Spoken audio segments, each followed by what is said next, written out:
मेरा नाम शिवानी है, घर की बड़ी बेटी। मैं और मेरा छोटा भाई, बस हम दो ही हैं। मम्मी डैडी मेरे बहुत अच्छे हैं, मुझे बहुत सपोर्ट किया।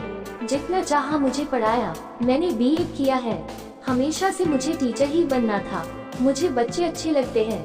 परिवार और अपने सपने के बीच मुझे कभी प्यार में गिरने का समय ही नहीं मिला। मैं शुरू से ही अरेंज मैरिज चाहती थी। मम्मी पापा जो भी मेरे लिए लड़का देखेंगे वो अच्छा ही होगा। मुझे पता है वो मेरी हाँ जरूर पूछेंगे। अब मम्मी पापा ने मेरी शादी की तैयारियां तेज कर दी है। एक लड़का इस रविवार मुझे देखने आने वाला है। लड़के की तस्वीर उसके पहले आ गई है। पापा पहले लड़के की खोज खबर अच्छे से निकलवा लेते हैं, फिर ही मुझे किसी की तस्वीर दिखाते हैं। अब आज रविवार भी आ गया। मुझे लगा शायद वो भी रिजेक्ट हो गया होगा, इसलिए अभी तक मुझे लड़का दिखाया नहीं गया। मैं सोकर उठी तो मम्मी मेरे कमरे में आई।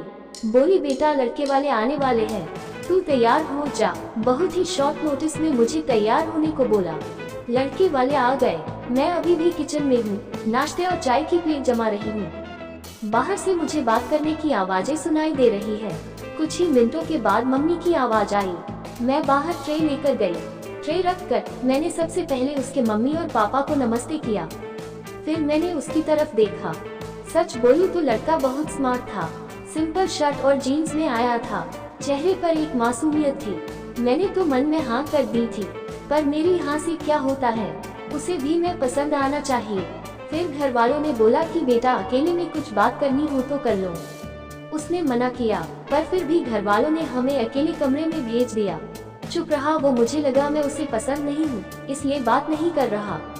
फिर मैंने ही चुप्पी तोड़ दी। पूछा, आप क्या करते हैं? बोला, मेरा नाम तो आपको पता होगा, नहीं भी तो मैं बता देता हूँ। मेरा नाम मयूर है, बिजनेस है प्रॉपर्टी का। अपने बारे में फिर बताने लगा। कुछ देर हमारी बात हुई, फिर बाहर से मम्मी की आवाज आ गई। बड़ों में बात हुई और रिश्ता तय हो गया। उसके घर वाले जल्द ही शादी करना चाहते थे। पिताजी ने अपनी खोज कर ली थी, इसलिए शादी 1 महीना बाद ही तय हो गई। इस दौरान मैंने मयूर का नंबर लेकर उससे बात करना चाही। मुझे लगा कि वो थोड़े शर्मिंदे हैं, इसलिए मैंने ही पहल की। करीब 1 महीने हम में बहुत बात हुई और प्यार वाली फीलिंग क्या होती है यह मुझे पता चल गया। फिर हमारी शादी का दिन आ गया और मैं अंदर ही अंदर बहुत खुश थी। मम्मी पापा को छोड़ जाने का गम तो था, लेकिन मुझे लगा कि मुझे सही जीवन साथी मिल गया है। सुहाग रात आ गई। मैं थोड़ी घबराई हुई बैठी थी बेड पर। वो आए और मेरी तरफ देखा। मैंने भी हल्की सी स्माइल पास की। मयूर ने कुर्ता पहन रखा था। वो थोड़े घबराए लग रहे थे। मुझे लगा जैसे मैं नर्वस हूँ, शायद वो भी इसी तरफ होंगे। मयूर अब बाथरूम गए और कुर्ता चेंज करके आए। फिर मयूर आकर बोले कि बहुत थक गई होंगी शायद, आज आराम कर लो। मुझे लगा वो भी थके हैं, इसलिए मैंने ज्यादा सवाल जवाब नहीं किए।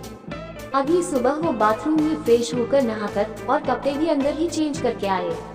मुझे थोड़ा अजीब लगा। फिर मैंने सोचा शायद उनकी यह आदत होगी।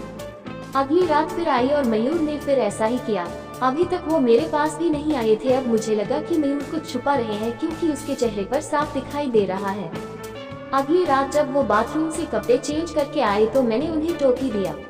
आप क्या छुपा रहे हैं? कुछ बात है तो आप मुझसे कह सकते हैं। वो बोले, बात तो है, जल्द ही तुम्हें पता चल ही जाएगी, पर तुम्हें शायद बुरा लगेगा। मैंने बोला, आप नहीं बताएंगे तो ज्यादा बुरा लगेगा। उन्होंने अपना शर्ट खोला और फिर उसे कुछ कहना नहीं पड़ा, मैं खुद ही समझ गई। उसके चेस्ट पर एक लड़की के नाम का टैटू था, रिया। अब मैं चुप हो गई और चुपचाप बेड के एक साइड पर सो गई। वो मुझसे बात करने की कोशिश करना चाह रहे थे, लेकिन फिर वो भी बेड के दूसरी साइड पर सो गए। अगले दिन मेरा मुंह उतरा हुआ था। मुझे इस बात का ज्यादा दुख था कि उसने मुझसे यह बात छिपाई। हाँ, हमें कम समय मिला, लेकिन फिर भी इतना समय था कि वो मुझे बता सकते थे। अगली रात वो फिर कमरे में आए। उसके आने के पहले ही मैं बेड की साइड पर सो चुकी थी। उन्होंने मुझे मेरी बांह पर हाथ लगाया और बोला, तुम चाहो तो हम बात कर सकते हैं। मैंने बोला, अब क्या बताओगे? वो बोले कि मैं उस लड़की से प्यार करता था, लेकिन रिया को हमेशा से विदेश में शिफ्ट होना था, इसलिए जब उसे मौका मिला तो वो चली गई। मैंने पूछा, वो तुम्हें छोड़कर किसी और के साथ चली गई? वो बोले, हाँ, मैं चाहता तो ये टैटू को साफ करवा लेता, लेकिन मैंने सोचा पहले तुम्हें बताऊंगा। तुम्हारी बातों से मुझे लगा था कि तुम समझोगी। फिर वो चुप हो गए। मैंने बोला, तुम मुझे शादी के पहले भी बता सकते थे। वो बोले अगर मैं बताता तो क्या तुम शादी नहीं करती, और अगर अब भी तुम जाना चाहो तो जा सकती हो। मैं वही करूँगा जो तुम्हें अच्छा लगे। उस रात मेरा गुस्सा पता नहीं कहाँ चला गया, लेकिन थोड़ा डर भी था, कहीं फिर से झूठ तो नहीं बोल रहे मासूम शक्ल बनाकर। मैंने कुछ जवाब नहीं दिया। लगभग 3 महीने तक हमारी बात नहीं हुई। मैं भी अपने पापा की तरह उनकी परीक्षा ले रही थी। फिर एक रात मैंने उससे पूछा, उस लड़की से ज्यादा प्यार करोगे मुझे? वो बोले वो तो उसी रात हो गया था जब तुमने सच सुनने के बाद मुझे माफ कर दिया था। मैंने बोला मैंने कब बोला कि मैंने माफ कर दिया? वो बोले तो अब बोल दो। उनकी मासूम शक्ल ने मुझे उसके गले लगने पर मजबूर कर ही दिया। मुझे सच में अच्छा पति मिला है। आखिर अच्छे लोगों के साथ अच्छा होता है, तभी इनको रिया नहीं मिली। आपको ये कहानी कैसी लगी हमें कमेंट कर जरूर बताएं, और हमारे YouTube चैनल को सब्सक्राइब करें और लाइक करें।